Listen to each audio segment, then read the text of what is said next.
Hasbunallah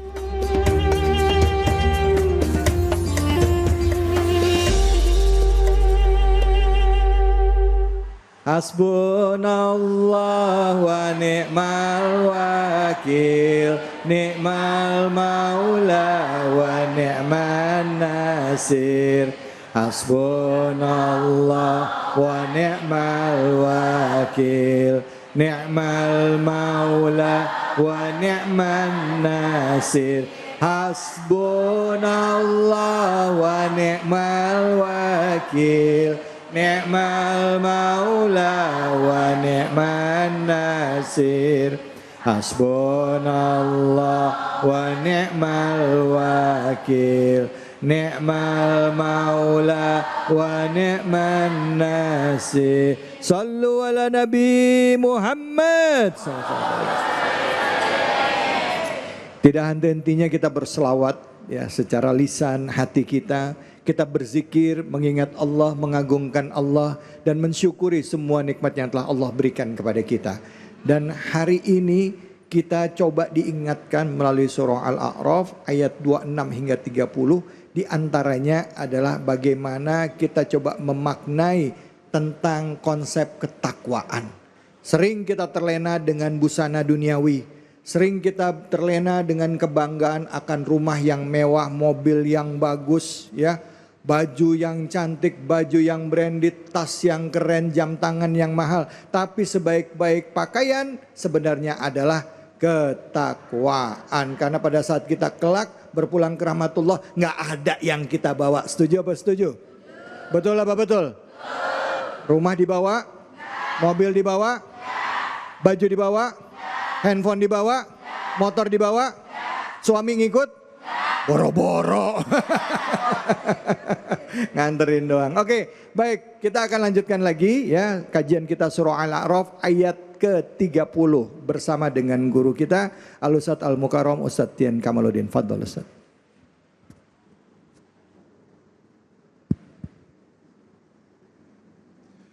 Bismillahirrahmanirrahim.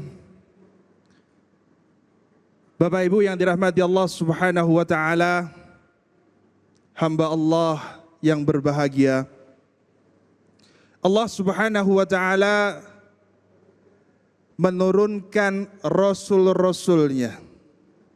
Allah Subhanahu wa ta'ala menyampaikan lewat malaikat kepada Rasul-Rasulnya berupa kitab sucinya.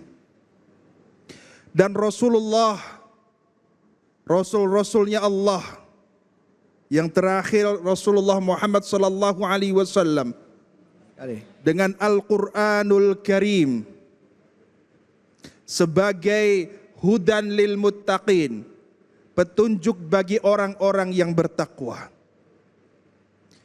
Allah sudah mengutus para rasulnya untuk mengajak hamba-hamba Allah mentauhidkan Allah Subhanahu wa ta'ala. Di dalam mentauhidkan Allah tidak ada paksaan. La ikraha fid din, qad tabayyana ar-rusydu minal ghayy. Tidak ada paksaan di dalam beragama. Faman syaa'a falyu'min wa man syaa'a falyakfur. Orang yang ingin beriman silahkan beriman. Orang yang mau kufur, mau kafir, mensekutukan Allah silahkan. Tapi dua-duanya ada konsekuensinya. Orang yang beriman kepada Allah, dia akan diganjar pahala di dunia dan di akhirat oleh Allah Subhanahu wa ta'ala. Orang yang mensekutukan Allah, yang tidak mau beriman kepada Allah pun akan mendapatkan ganjarannya di dunia dan di akhirat. Ketika Rasulullah Muhammad SAW berdakwah di Makkah, di Madinah, berdakwah dengan cara yang paling baik. Tidak dengan cara yang kasar, tidak dengan cara yang arogan, tapi dengan cara yang hikmah dan mau'idhah hasanah. Nah, ini di dalam Islam. Kemudian ketika orang sudah masuk ke dalam Islam, sudah bersyahadat asyhadu an la ilaha illallah wa asyhadu anna Muhammadar Rasulullah, di sini orang Islam juga tinggal memilih untuk bertakwa kepada Allah, menjalankan perintah-perintah Allah Subhanahu wa taala dan menjauhi larangan-larangannya, atau malah cenderung bermaksiat kepada Allah Subhanahu wa taala. Ada dua pilihan. Kalau dia beriman kepada Allah, bertakwa kepada Allah, maka keberkahan, pahala dan ridha dari Allah dicurahkan. Walau kana ahlal qura amanu wattaqau lafatahna alaihim barakatim minas sama'i wal ard. Seandainya orang-orang beriman dan bertakwa kepada Allah, maka keberkahan dari langit dan dari bumi diberikan oleh Allah kepada orang tersebut. Bu, Pak, berkah enak apa tidak? Pilih uang 1 juta berkah atau 100.000 enggak berkah? Pilih mana? Berkah itu ketika digunakan, insya Allah cukup. Ya. Cukup. Mau ke pasar cukup. Mau beli mobil? Mau beli rumah? Mau beli apa? Tanah? Rumahnya berapa, Bu? Baru 2, Masya Allah. Jamaah di sini kaya-kaya, Ustaz. Masya Allah. Saya doakan semoga yang hadir di sini rizkinya ngalir. Berkah. Hutangnya lunas. Amin ya Allah. Insya Allah. Tapi ketika hamba Allah dia sudah bersyahadat masih bermaksiat kepada Allah, maksiat terus, STMJ, sholat terus, maksiat jalan, sholatnya nggak jelas, maksiatnya ngegas, ada kayak gitu? Di luar sana banyak. Kalau terus bermaksiat kepada Allah Subhanahu wa taala, maka syaitan menjadi temannya. Syaitan sungguh musuh yang nyata. Memang kalau kita bertakwa kepada Allah, kita taat pada Allah, awalnya nampaknya berat. Tapi endingnya, Masya Allah, sangatlah hebat. Sholat subuh, bangun subuh. Bapak-bapak sholat subuhnya di mana? Masjid. Kok yang jawab ibunya? Bapak-bapak sholatnya subuh di mana? Masjid. Masjid, alhamdulillah. Ya kan? Bangun tidur kayaknya berat. Apalagi hujan, Masya Allah. Ya. Tapi endingnya Masya Allah sungguh sangat-sangat istimewa dari Allah Subhanahu wa ta'ala. Sebaliknya orang yang bermaksiat nampaknya indah. Dia mabuk, dia berzina, naudzubillah. Ya, dia mencuri, nampaknya istimewa. Tapi endingnya nerakanya Allah Subhanahu wa ta'ala, wal iyadhu billah. Makanya di sini kita sebagai hamba Allah Subhanahu wa ta'ala dihadapkan dengan dua pilihan. Takwa kepada Allah atau maksiat kepada Allah Subhanahu wa ta'ala. Pilih mana, Bu?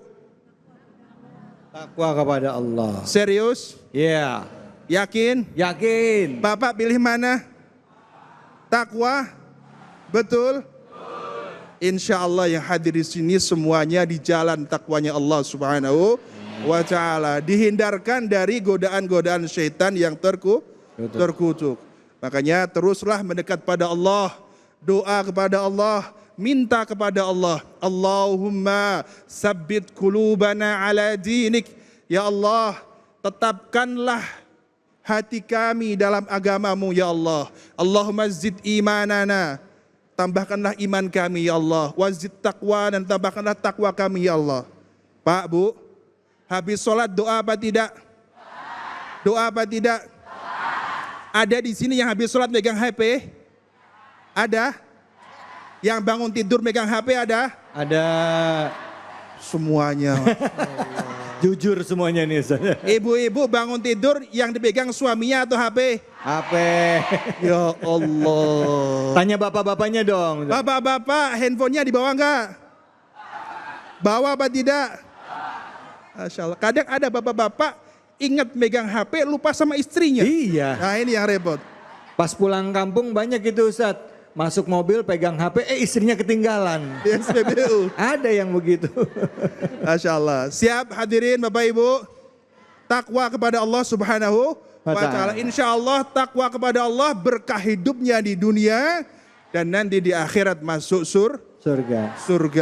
Insya Allah masuk surga semuanya. Amin ya Rabbal Alamin. Alhamdulillah, terima kasih banyak Ustadz. Bu, silakan yang mau bertanya angkat tangannya. Silakan, saya mau lihat semuanya, mana yang mau nanya ini, mana yang mau nanya, mana yang mau nanya, mana. Silakan. Iya Ibu. Wah, di tengah ini. Nama dan pertanyaannya. Ya. Bismillahirrahmanirrahim. Assalamualaikum warahmatullahi wabarakatuh. Waalaikumsalam warahmatullahi wabarakatuh. Nama saya Ibu Surtina dari Majelis Taklim Al-Barkah Parakan, Tangerang Selatan. Siap Ibu Surtina. Izin tanya Pak Ustadz. Silakan. Kalau kita sudah berusaha di jalan lurus tapi masih sering jatuh dalam dosa, apakah kita termasuk orang yang sesat?